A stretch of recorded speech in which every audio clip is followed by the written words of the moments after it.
By now po, napanood nyo na yung sinabi ni BP Sara sa Dahig na nagpapasalamat siya sa kanyang tatay, KPRRD, at sa gobyerno ng People's Republic of China para dun sa Bukana Bridge na inaangkin ng ating presidenteng bangag bilang bahagi ng kanyang legacy project.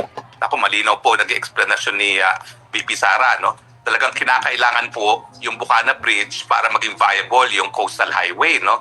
At nang ma-bypass na nga yung pagdaan sa downtown ng Davao from north to south, no? And vice versa.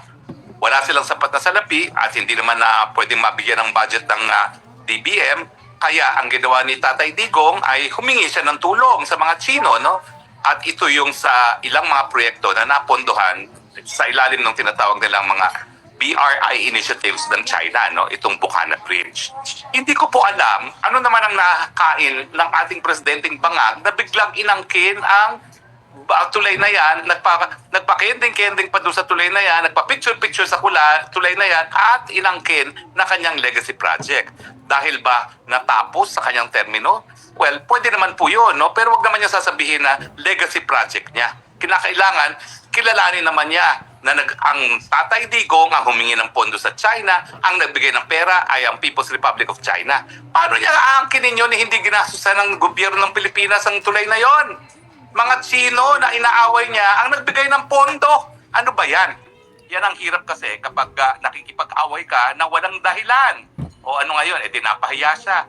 Yung pag-angkin lang niya sa isang proyekto ng pinondohan ng inaaway niyang bansa, nakakahiya yun. Pero siyempre, dahil siya ay bangag, wika nga ng kanyang kapatid, hindi na niya nakikita kung bakit nakakahiya yun na inaangkin niya ang proyekto na pinondohan nung bansang inaaway niyang pilit. Talagang ganyan talaga mag-isip ang mga wala sa tamang pag-iisip.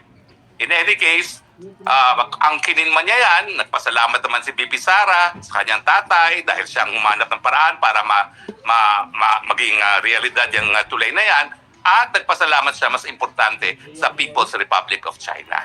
Alam mo, hindi ko maintindihan dito sa ating gobyernong bangag talaga naman kung titignan nyo yung mga proyekto na ginagawa ng China sa lahat ng mga bansa sa Southeast Asia, katiting lang ang napupunta sa ating proyekto. Bakit naman magbibigay kasi ng mga maraming proyektong China, ganong inaaway sila ng ating presidente?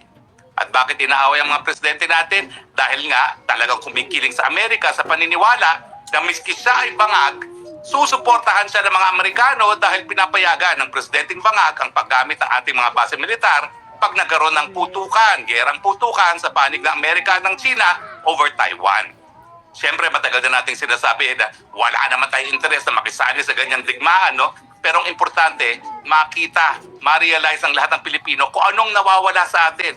Kung tayo'y nagpapalakas ng ating pagkakaibigan sa bansang China, makakakuha tayo ng kasing daming mga proyekto, kasing daming mga turista na galing sa China.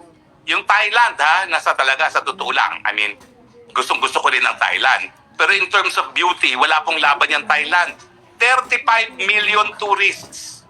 At siguro, 10 million tourists galing lang sa People's Republic of China.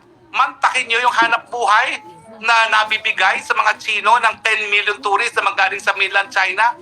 At sino ba naman kasi ngayon ang may pera para magbiyahe, no? Kundi ang mga Chino lamang. Tayo, 300,000 tourists. Dahil nga sinasabi ni Gibotidoro, lahat ng Chino na nagpupunta rito may batas na automatic mga espiya sila. Ay bakit nga naman pupunta rito mga Chinong mga turista, gayong meron sila problema sa kanilang seguridad. Hay, naku talaga, gumising na tayo mga kababayan. Kapag ang presidente wala sa tamang pag-iisip, wala tayong mabuting mahihita. Mabuti na lang. Yung 6 na taon na naging presidente si Tatay Digong, kahit papano, naging maiging relasyon natin sa China at naging dahilan kung bakit napondohan ng mga Chino yung inaangkin ngayon ni Marcos Jr. na Bukana Bridge. Pero malinaw po yan, pag-aangkin dahil walang sariling proyekto.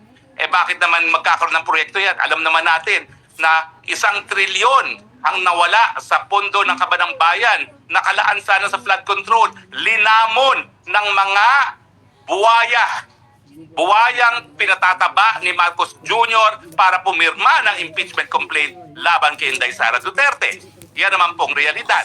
Kaya napakatindi ng korupsyon sa DPWH, pinambibili ng katapatan ng mga kongresista at mga senatong para matuloy-tuloy ang pag-aalis kita Inday Sara Duterte.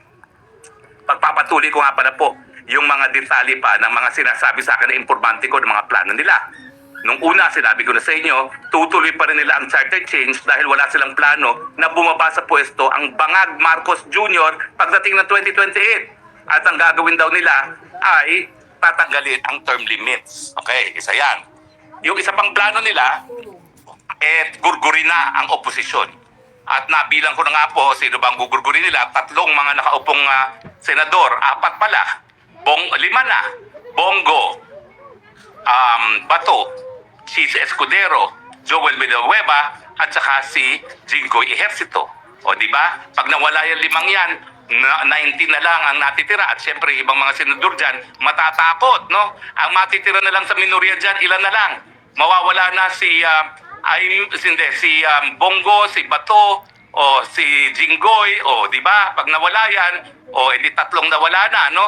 At konti na lang kinakailangan nila para makonvict si Sara Duterte at matanggal sa pwesto. At dyan papasok yung pangako ni Boying Rimulya na pag siya'y tinalagang ombudsman, sigurado niyang pakukulong itong si Inday Sara Duterte. Kasi nga ako naniniwala, kahit ganong mahilig mag-bend ng batas itong si Rimulya, dahil sinusuga naman niya yung sinabi ni anong pangalan ni nung senador na may American citizenship.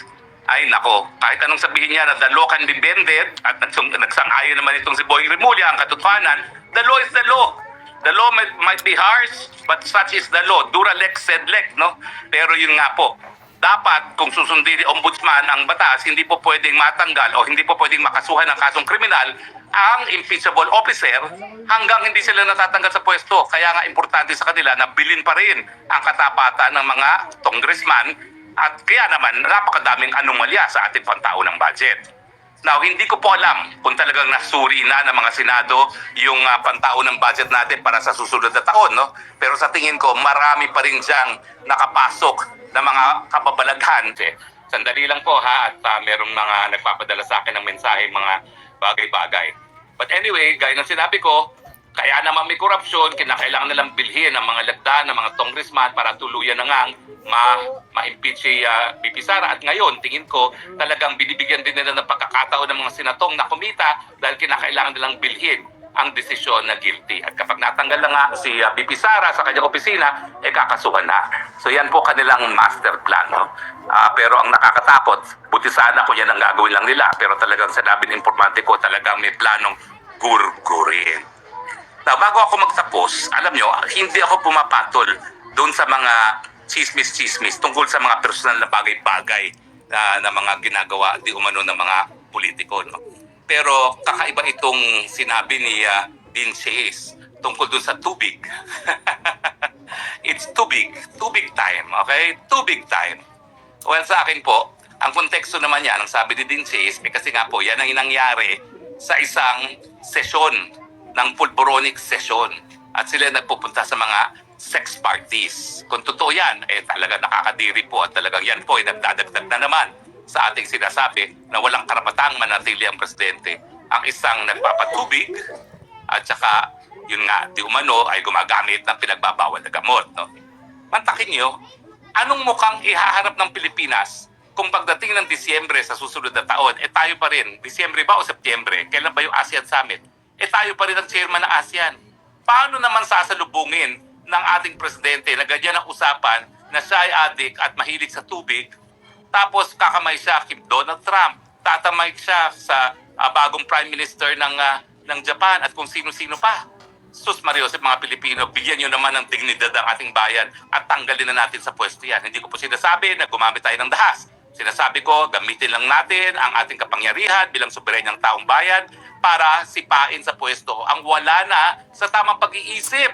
Matagal na naman natin siya binigyan ng pagkakataon na pasinungalingan ang sinasabi na siya isang cocaine addict. Pero ayaw naman niyang mag-hair follicle test na tanging pamamaraan para nga mapasinungalingan yung mga paratang sa kanya.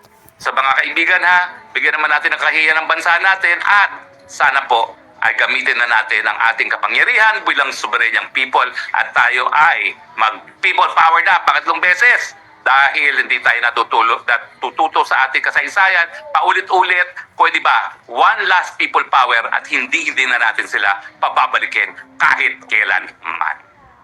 Sandali lang po ako ha, suspok sa hour kasi nasa tanghalian po ako ngayon at sayang naman yung eat all you can kung hindi ako kakain para malugi yung restaurant. So hayaan nyo muna akong kumain para malugi yung restaurant at bukas marami pa tayong pag-uusapan ng mga exciting at mga maiinit na bagay. Gusto niyo bang mag-usap tungkol sa tubig?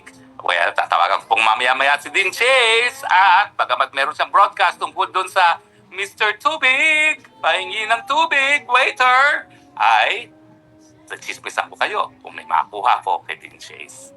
Salamat po sa inyong patuloy na pagtangkilik ha at hanggang bukas, ito po ang inyong spokes ng bayan nagsasabi, I love you, Philippines. You're the only country that I have. You're the only country that I love. Bye!